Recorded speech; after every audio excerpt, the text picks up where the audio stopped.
Bismillah, Assalamualaikum warahmatullahi wabarakatuh. Pada video kali ini saya akan menjelaskan lanjutan dari materi pertemuan sebelumnya. Tetapi sebelum itu saya akan menjelaskan kembali cara membuat project di Java Eclipse. Karena kemarin ada yang sempat ketinggalan. Buka Java Eclipse, kemudian pilih satu folder untuk tempat penyimpanan project yang akan kalian buat. Setelah itu klik launch. Kemudian tunggu sampai Java Eclipse-nya terbuka. Nah, jika kalian ingin membuka kembali project yang telah kalian buat, kalian bisa masukkan folder yang telah kalian pilih pada saat membuat project tersebut. Seperti ini, saya membuka folder pertemuan kemarin yang sempat kita buat pada saat praktikum. Klik file, kemudian klik new, lalu pilih Java Project. Lalu akan muncul tampilan sebagai berikut. Kemudian isi project name-nya. Di sini saya menamai projectnya sebagai pertemuan 5, tapi N-nya 2 karena pada Java itu tidak bisa memiliki project name yang sama, karena pada pertemuan sebelumnya saya membuat nama project yang sama, itu pertemuan 5. Kemudian klik configure GRE. Jika belum ada pilihan Java JDK 21, maka kita add, lalu next, kemudian directory, kemudian pilih folder tempat penyimpan Java JDK 21 yang telah kalian download, biasanya itu di file C. Kemudian cari Java, lalu tekan finish. Karena di sini saya sudah memasukkan Java JDK 21 kemarin, jadi sisa saya centang. Kemudian jika sudah, klik apply dan choose. Terus pilih pilihan ketiga di JRE, yaitu use default JRE JDK 21. Lalu klik next, kemudian finish. Lalu klik project yang telah kita buat tadi. Terus klik pada SRC itu klik kanan. Kemudian klik new, lalu pilih package, kemudian buat nama package-nya. Jika sudah, tekan finish. Setelah itu pada package yang telah kita buat, klik kanan, tekan new, kemudian pilih kelas. Di situ buat nama kelasnya yang akan kita buat. Di sini saya akan mengajarkan kembali mengenai input, yaitu scanner. Setelah itu jangan lupa centang public static void main-nya setiap mau buat kelas baru. Lalu tekan finish. Setelah itu kita akan membuat scanner, tapi terlebih dahulu kita akan memanggil library dari scanner dengan cara ketik import java.util.scanner. Jangan lupa titik koma. Ini diletakkan di bawah package dan di atas public class. Setelah itu saya akan membuat variabel nama dan angka dengan tipe data integer untuk angka dan string untuk nama. Lalu kita akan membuat scanner karena kita mempunyai dua variabel yang akan diinput, yaitu variabel nama dan angka. Maka scanner yang akan kita buat itu dua, dengan cara scanner, nama scannernya kalau saya di sini pakai S1 dan S2. S1 sama dengan new scanner dalam kurung system.in tutup kurung, jangan lupa titik komanya. Begitu juga untuk scanner yang S2. Lalu kita akan membuat output perintah untuk memasukkan input. Di sini saya akan mengeluarkan output. Silakan masukkan umur Anda. Lanjut kita akan menampilkan output untuk menginput dari umur tadi, yaitu dengan ketik nama variabelnya, yaitu angka sama dengan nama scanner yang telah kita buat tadi, misalnya s1.next int karena tipe datanya itu integer. Dalam kurung tutup kurung, jangan lupa titik koma. Lanjut kita akan menampilkan output perintah untuk memasukkan nama, yaitu silahkan masukkan nama Anda. Lalu kita akan menampilkan output untuk menginput variabel nama dengan cara nama sama dengan s2.nextLine dalam kurung tutup kurung, jangan lupa titik koma.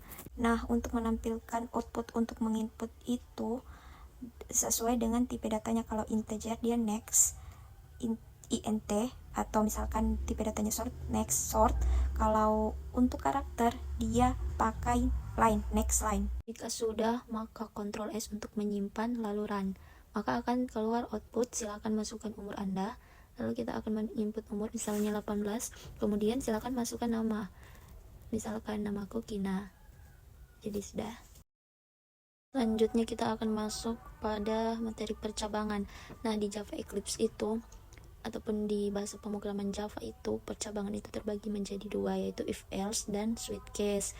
Perbedaan mendasar antara dua jenis percabangan ini, kalau switch case itu digunakan untuk mengecek data yang tipenya karakter atau integer, sementara pada if else pengecekan bisa menggunakan simbol atau operator seperti kurang dari, lebih dari, sama dengan, atau sama dengan. Nah, langsung saja kita akan membuat kelas baru, yaitu if else. Silahkan copy sintaks yang berjudul if else pada sintaks yang telah saya bagikan pada pertemuan kemarin. Kemudian di sini variabel yang saya buat yaitu nilai sama dengan 85. If else pada bahasa pemrograman Java sama seperti pada pemrograman Pascal, hanya saja di Java itu tidak memakai and. Di sini kita mempunyai 4 kondisi, di mana if kondisi nilai kurang dari sama dengan 25, maka output yang akan muncul yaitu predikat D. Kemudian lanjut ke kondisi kedua, else if, jika nilai kurang dari sama dengan 50, maka output yang akan muncul predikat C. Begitu seterusnya sampai ke kondisi terakhir, yaitu else, output yang akan dihasilkan yaitu predikat A. Lalu Ctrl S, kemudian run, maka output yang akan muncul dari nilai 85 adalah predikat A.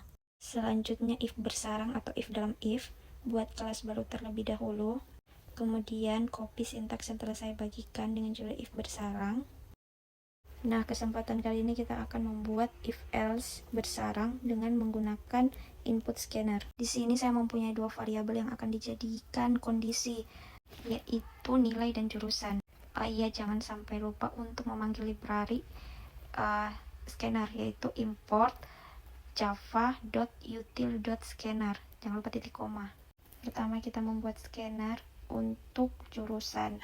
Di situ kita akan menampilkan pilih jurusan Anda IPA atau IPS. Maka buat scanner untuk menampilkan input yang akan kita masukkan, IPA atau IPS. Kemudian di dalam if kondisi jurusan itu kita akan membuat scanner untuk memasukkan nilai.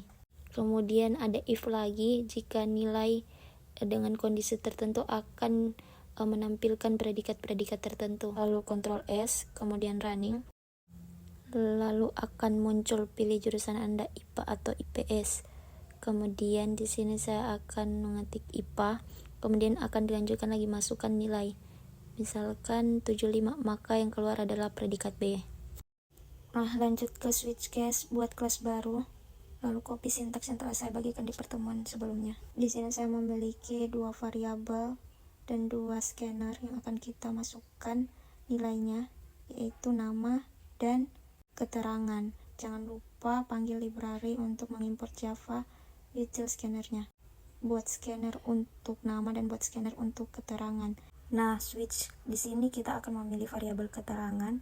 Jika kita memasukkan input untuk keterangan hadir, maka dia akan print mahasiswa atas nama dengan keterangan hadir. Sedangkan jika kita mengisi alpha, maka mahasiswa atas nama yang kalian isi keterangannya alpha, gitu seterusnya.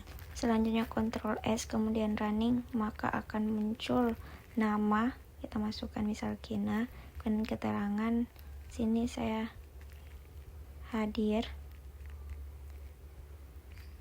akan muncul mahasiswa atas nama Kina berketerangan hadir. Nah, selanjutnya kita masuk pada materi perulangan. Pada bahasa pemrograman Java itu terdapat 4 perulangan. Yang pertama for, yang kedua while do, yang ketiga do while, dan yang terakhir perulangan dalam perulangan. Pada perulangan terdapat beberapa komponen yang dicantumkan. Yang pertama inisialisasi atau variabel, kemudian kondisi, perubahan nilai, dan yang terakhir statement yang diulang. Dari keempat perulangan ini sebenarnya sama saja, perbedaannya hanya terletak dari tata letak sintaknya, ya, dari 4 komponen tadi. Langsung masuk ke perulangan for, itu terdiri dari inisialisasi, kemudian kondisi, perubahan nilai, langsung menjalankan statement. Agar lebih mudah dipahami, langsung ke Java Eclipse-nya. Seperti biasa buat kelas baru terlebih dahulu, dan copy sintaks yang telah saya bagikan pada pertemuan kemarin.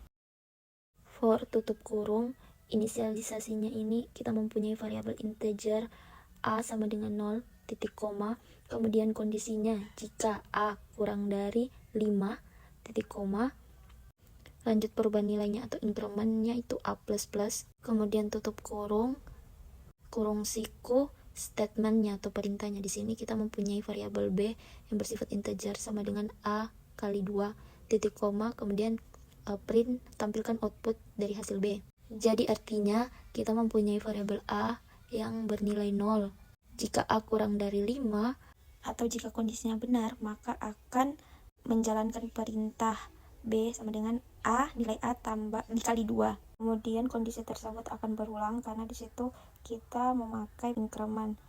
Artinya setelah menjalankan perintah, nilai A itu akan bertambah 1. Dan jika kondisinya masih terpenuhi atau benar, maka perintah akan tetap jalan sampai kondisinya tidak terpenuhi. Kemudian Ctrl S lalu run, maka output yang akan muncul adalah 0, 2, 4, 6, dan 8. Selanjutnya masuk pada perulangan while do. Pada perulangan while do itu inisialisasi titik koma while, terus dalam kurung kondisi tutup kurung buka siku statement perubahan nilai, statement titik 2 perubahan nilai, dan tutup kurung siku. Langsung saja ke Java Eclipse-nya. Seperti biasa buat kelas baru, kemudian copy sintaks yang telah saya berikan pada pertemuan kemarin. Jadi di sini pada perulangan while do itu inisialisasi terlebih dahulu, mendefinisikan variabelnya. A di sini sama dengan 0, kemudian kode while dalam kurung kondisinya A kurang dari 5. Jika A kurang dari 5, maka statementnya adalah print aku sayang kamu. Setelah perintahnya dijalankan, maka ada increment atau perulangan kembali. Nilai A itu akan bertambah 1. Jadi A yang tadinya 0 bertambah 1 jadi 1. Kondisinya masih terpenuhi bahwa A kurang dari 5. Maka statementnya atau perintahnya akan berjalan lagi. Begitu seterusnya sampai A kurang dari 5. Maka perintahnya akan berhenti. Lalu Ctrl S kemudian running. Maka output yang akan muncul adalah aku sayang kamu sebanyak 5 baris. Lanjut masuk ke perulangan yang terakhir, yaitu do while. Perbedaan dengan while do, kalau di do while ini menggunakan kombinasi kode do dan while beserta tata letak komponen yang berbeda dengan while do. Langsung saja ke Java Eclipse-nya. Seperti biasa buat kelas baru, kemudian copy sintaks yang telah saya berikan pada praktikum sebelumnya. Di sini pada perulangan do while ini kita mempunyai inisialisasi terlebih dahulu. A sama dengan 0 titik koma, kemudian kode do kurung siku akan menampilkan output apa kabar. Kemudian ada increment A++, jadi setiap sudah evaluasi akan bertambah 1 nilai A-nya. Kemudian tutup kurung siku, lalu kode while, di mana kondisinya jika nilai A kurang dari 5, maka program akan terus berjalan memenuhi statementnya. Jika kondisinya sudah tidak terpenuhi, maka program akan terhenti sendiri dan tidak akan menjalankan statementnya. Lalu Ctrl S kemudian running, maka akan muncul output apa kabar sebanyak 5 baris. Baik, itulah tadi materi tentang pengulangan input scanner dan materi lanjutan pada praktikum sebelumnya, yaitu perulangan dan percabangan pada Java Eclipse. Jika ada kata-kata yang kurang jelas atau sesuatu yang tidak dipahami, boleh ditanyakan langsung di grup. Saya tutup dengan hamdalah. Alhamdulillahirabbil alamin. Thanks for watching. Wassalamualaikum warahmatullahi wabarakatuh.